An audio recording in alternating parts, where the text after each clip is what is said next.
Assalamualaikum warahmatullahi wabarakatuh. Alhamdulillah wassalatu wassalamu ala Rasulillah wa ba'd. Menghadap ke bawah duli yang maha mulia, tuanku pemangku raja, menghadap ke bawah duli yang teramat mulia, Raja Puan Muda Perlis, Patih menjunjung kasih atas keberangkatan tuanku dan memohon perkenan untuk memberikan tazkirah ringkas antara tarawih ini. Yang Muhammad Menteri Besar, ahli-ahli mesyuarat kerajaan negeri, ketua-ketua jabatan, ashabul fadilah, hadirin dan hadirat sekalian. Tadi masa Ustaz Qarni bercakap tadi, Ustaz Qarni ini orang Terengganu. Dia duduk menjadi pendakwah di Perlis, tapi dia sebut tentang Mekah dia. Tapi saya nak sambung sikit selain pada Mekah.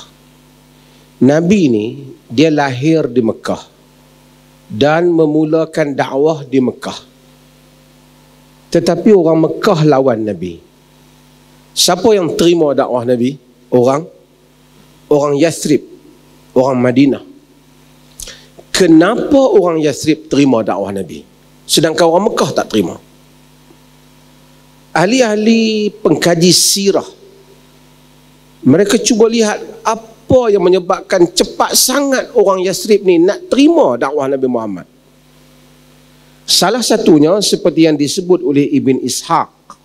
Ibn Ishaq ni penulis, periwayat sejarah, Muhammad Ibn Ishaq. Dia kata salah satunya ialah kerana di Yathrib ni Madinah, kemudian Nabi tukar jadi nama Madinah, ada Yahudi. 3 Yahudi yang terkenal, Quraidah, Qainuqa dan Bani Nadir. Ini 3 Yahudi di Madinah ni. Mereka adalah people of the book. Mereka adalah orang yang mengetahui wahyu. Mereka ada Taurat, mereka ada Taurat lah khususnya. Jadi mereka ada Talmud.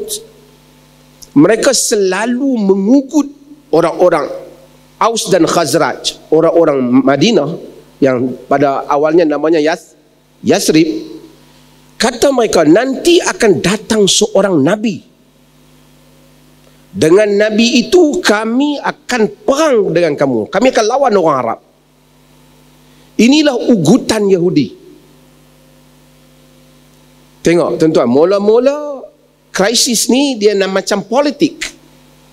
Yahudi diugut kerana Yahudi dengan Arab ni, dia memang ada persaingan. Yahudi ni satu bangsa yang agak dominan di dalam ekonomi.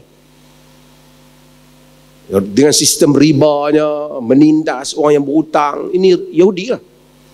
Tapi mereka mengugut, nanti kalau datang Nabi akhir zaman, kami akan bersama dengan Nabi itu akan memerangi kamu, wahai orang Arab. Di atas andaian orang Yahudi, the last prophet, Nabi yang akhir itu juga ya Yahudi. Pasal banyak Nabi sebelum Yahudi. Bila timbul cerita Nabi lahir di Mekah, orang Madinah ambil kesempatan cepat-cepat. Sebelum Yahudi pergi, kita dulu. Tengok, asal perbalahan, perselisihan dalam politik negeri. Bila mereka pergi, mereka dengar Nabi SAW, mereka kata confirm dia Nabi. Mereka buat perjanjian Aqabah. Siapa yang mengaji, itu yang kita pergi buat haji, ada Aqabah, Jamrah Wusta, Kubra, Sughra, Jamrah Aqabah. Mereka buat perjanjian dan akhirnya Nabi pergi ke, mereka invite Nabi mari ke Madinah ataupun Yathrib. Okey, dari sini saya nak cerita. Antara pembesar Yahudi itu yang the most knowledgeable, yang paling berilmu, namanya Abdullah bin Salam. Abdullah bin Salam, sahabat Nabi. Kita dengar apa Abdullah bin Salam kata. Pasal saya nak relate dengan pentadbiran ni, kerajaan negeri ke kerajaan negara ke, dalam hadis ni. Abdullah bin Salam kata, falamma qadiba an-nabiy sallallahu alaihi wasallam ila al-Madinah injafala an-nasu qibalahu, sebagai lewat alaihi wa ana fi man injafal. Apabila Nabi mari ke Madinah, orang berpusu-pusu nak pergi ke Nabi. Pasal ni dah kempen dah kuat ni. Nabi akan datang, Nabi akan datang, sampai orang berpusu-pusu. Abdullah bin Salam, dia apa dia? Ilmuwan, ulama besar Yahudi. Aku termasuk di kalangan orang yang pergi tu. Falamma tabayyantuhu, dalam sebagian riwayat, falamma ra'aituhu fa'araftu min wajhi anna wajhahu laysa biwajhi kadzdzab. Apabila aku pergi tengok dia, aku dapat simpulkan daripada wajah dia, dia bukan wajah seorang pendusta. Bukan. Ni bukan kaki bohong. Dalam nak cerita yang lain, maksudnya muka kaki bohong ni kadang-kadang orang boleh kenal. Kaki temberang ni. Kan? Tapi maksudnya Abdullah bin Salam kata, falamma tabayyantuhu fa'araftu anna wajhahu laysa biwajhi kadzdzab. Aku tahu ni bukan muka seorang pendusta. Wa kana awwala ma yaqul, sebagai ma sami'tuhu yaqul, antara benda yang awal aku dengar dia cakap. Tuan-tuan, ini sama ada kita nak kata ini ucapan dasar Nabi ke, kali pertama sampai ke Madinah ni. Tuan-tuan kena bayang, Nabi daripada Mekah dibuang oleh kaum dia. Datang ke Madinah, orang Madinah sambut. Ramai duduk tunggu ni. Yang ni lah Nabi. Nak dengar Nabi kata apa? Apa benda pertama Nabi kata? Ni bukan nak dengar tazkirah ni. Expected Nabi sebagai nakkan jadi leader. Nak memimpin ni. Apa benda yang pertama Nabi kata? Ayyuhan nas, wahai sekalian manusia. Tengok. Ifshus salam, sebarkan salam. Wa at'imut ta'am, beri orang makan. Wasilul arham, hubungkan kekeluargaan. Wasallu bil laili wan nasun niyam, sembahyang pada waktu malam ketika orang sedang tidur. Tadkhulu jannata bisalam. Tadkhulul jannata bisalam, kamu masuk syurga dengan sejahtera. Okey. Siapa nak memerintah, dia dengar Nabi sebut apa? Yang pertama Nabi kata, wahai sekalian manusia, sebarkan salam. Maksud semua rakyat nak duduk di Madinah yang nak follow aku ni, peace,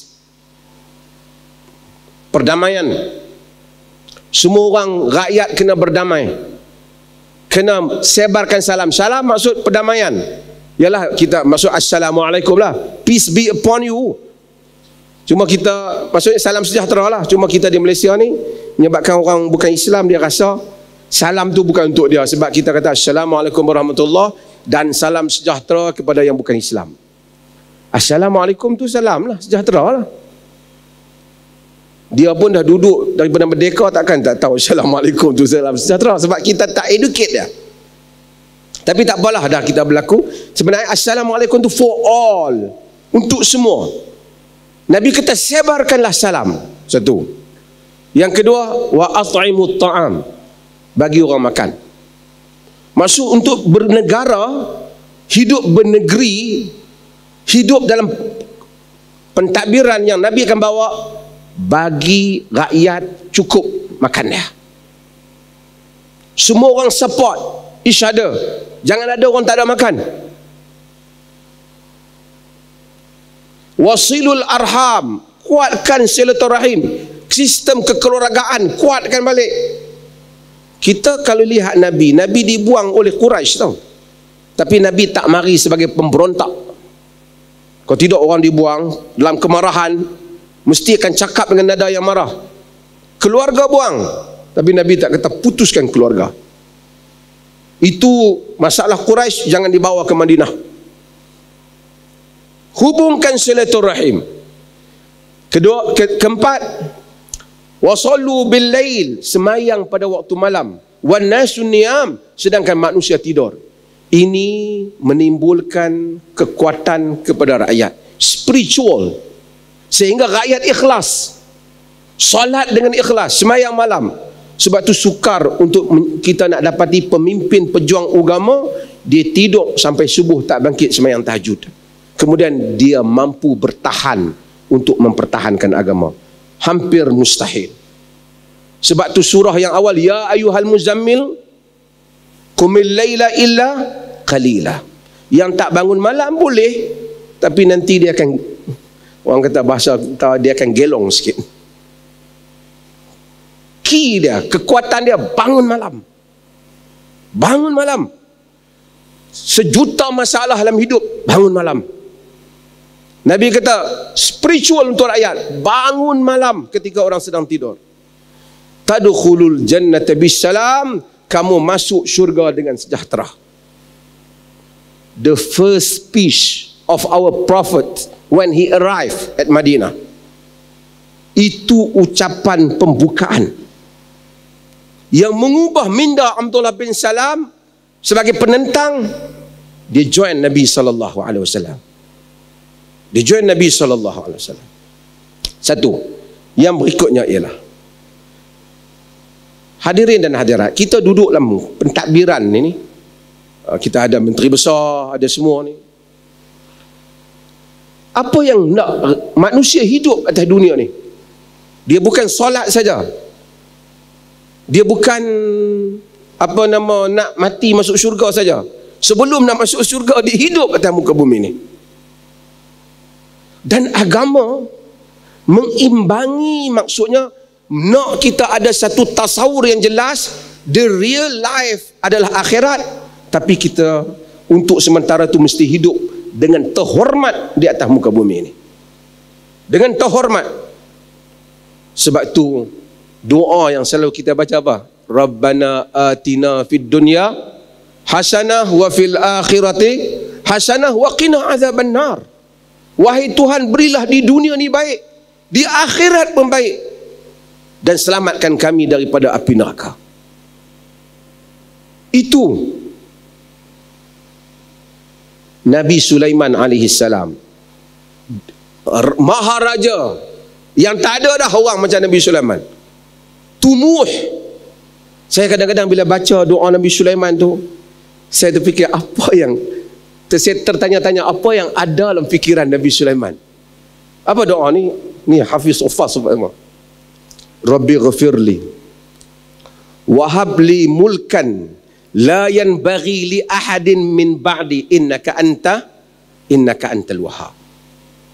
Wahai Tuhanku, berikanlah, wahai Tuhanku, ampunkanlah aku dan berikanlah aku satu kerajaan yang tidak ada sesiapa pun akan memperolehi sepertinya selepas daripada aku.